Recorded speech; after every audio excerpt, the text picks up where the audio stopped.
HD news खबरें आप तक।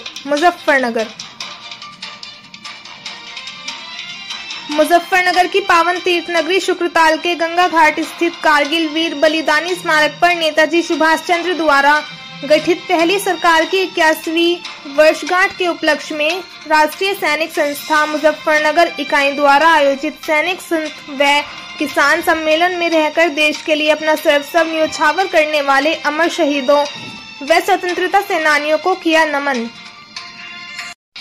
इस दौरान पूर्व सैनिकों द्वारा स्थानीय स्थान पर कुछ जरूरी समस्याओं से मंत्री जी को अवगत कराया, जिस पर मंत्री कपिल देव अग्रवाल व मंत्री अनिल कुमार ने हर संभव कार्य कराने की बात कही। इस अवसर पर माननीय कैबिनेट मंत्री अनिल कुमार जी, जिला पंचायत अध्यक्ष डॉक्टर वीरपाल निर्वाल जी, पूर्व मंत्री धर्मवीर बालियान जी, समाजसेवी श्री देवराज पंवार जी, राजन छब्बर जी, सूबेदार अशोक कुमार, हवलदार हरपाल जी, नायब सूबेदार ब्रजवीर जी, हवलदार ईश्वर सिंह जी, गौरव सेनानी हरिप्रकाश, सूबेदार निरंजन सिंह, विजय कुमार जी, कर्नल तेजेंद्र पाल त्यागी जी, किरणपाल पंवार जी, हवलदार चंद्रपाल जी, परमेंद्र राठी जी, अशोक कुमार जी, कैप्टन KP सिंह जी आदि गणमान्य लोग मौजूद रहे।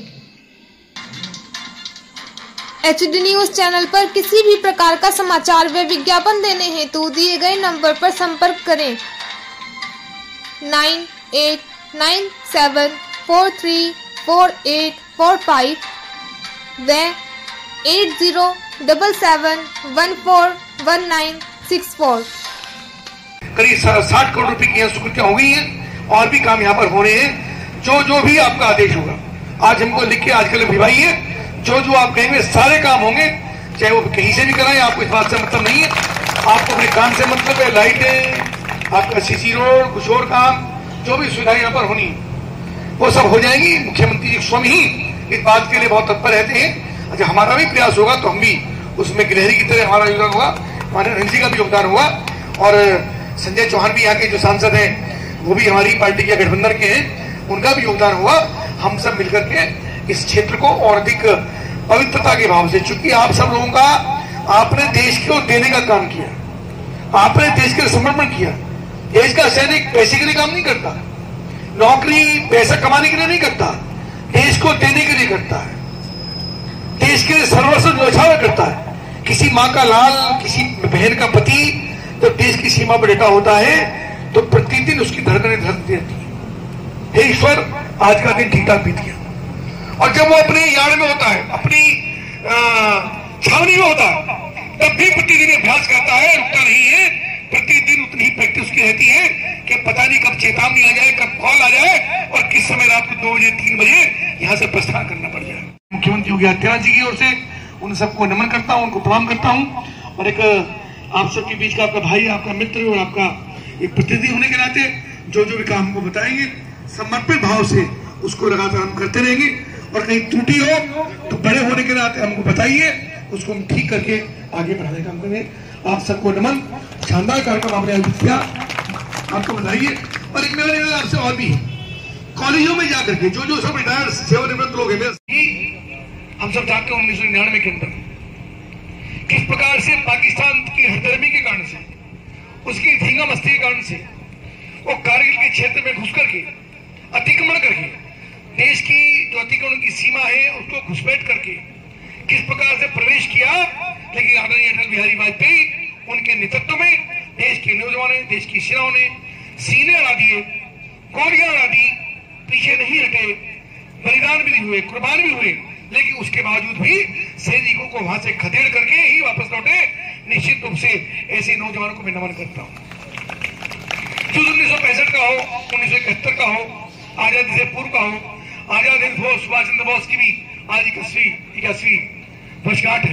मौजी ने बताया कि किस प्रकार से आजाद हिंद फौज की गठन करके एक पैरेलल सरकार खड़ी करने का काम किया। किसी कवि ने गाया, दे दी हमें आजादी बिना खड़क बिना ढाल, साबरमती के संत तूने कर दिया कमाल।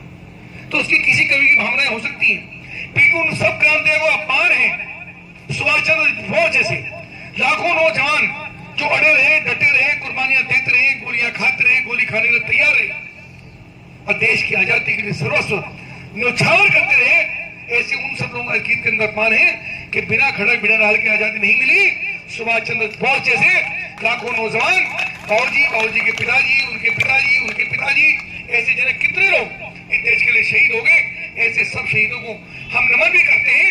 और जो बचे रहे, जैसा अभी सहरावत जी ने कहा कि मेरे बाबा जी, मेरे पिताजी अभी भी तैयार हैं, जरूरत पड़ेगी तो आज भी 10-20 को मार करके और हम उनको शहीद करके मार करके वापस आने का जज्बा रखते हैं। ये जज्बा हमारे देश के उन सैनिकों के अंदर है जो ईश्वर की कृपा से अपनी उम्र में रहते हुए वहां से सेवानिवृत्त होकर के आ गए। आकर आपने इस संस्थान को, इन लोगों को अपने शब्दों में संजोया, वो नित्य ही एक सराहनीय और उत्तम कदम है। हमारी आदरणीय ब्रह्मा कुमारी बहन जी, जो कि यहाँ सुखदेव जी में बहुत ही अपना कार्य लोगों को संस्कार भरने के लिए कर रही हैं, उनके साथ जो भाई भी हैं, और सभी ने बहुत ही सुंदर अपने विचार यहाँ पर प्रकट किए। मैं आपको बताना चाहता हूँ कि मैं इन पूर्व सैनिकों के साथ अभी नहीं, मैं 50-60 वर्ष से ही जुड़ा हुआ हूँ। जबकि जो मतलब हमारे यहाँ योगेंद्र नारायण जी एक जिलाधिकारी होते थे, तो 2 पूर्व सैनिकों को ले जाकर मैंने उनका कार्य उनसे कराया था जब मेरी 15-16 वर्ष की ही आयु थी, कि ये देश की रक्षा करते हैं और इनके परिवार की रक्षा का जिम्मेदारी आपको है। तो ये कहकर उन्होंने वो कार्य कर दिया था। इसी तरीके से आदरणीय वीरेंद्र वर्मा जी, स्वामी कल्याण देव जी ने, हमने और भीमसेन देशवाल जी विंग कमांडर होते थे, हम सब ने लोगों ने मिलकर पूर्व सैनिक सम्मेलन का आयोजन किया था, जिसमें उप थल सेनापति निरंजन सिंह मलिक जी भी आए थे। और उसमें हमने बहुत भारी संख्या में जो है सिलाई मशीनें और कंबल और दूसरी चीजें वहां पर वितरित की थी, और उसमें सब लोगों के सहयोग से उस कार्य को किया था। प्रस्ताव के बारे में तो मैं यही विश्वास आप लोगों को दिला सकते हैं, हम दोनों भाई उत्तर प्रदेश सरकार में मंत्री हैं। जो भी बातें आप लोगों के प्रस्ताव के माध्यम से मिलेंगे, माननीय मुख्यमंत्री जी के समक्ष उनको पेश करेंगे और उनका निराकरण कराने की पूरी कोशिश हम लोग करेंगे। इस मंच के माध्यम से हम आप लोगों को आश्वासन भी देते हैं। और ऐसा भी माननीय मुख्यमंत्री जी विशेषकर शुक्रताल को लेकर तो बड़े गंभीर रहते हैं। अभी माननीय मंत्री जी ने बताया है, विकास परिषद माननीय मुख्यमंत्री जी के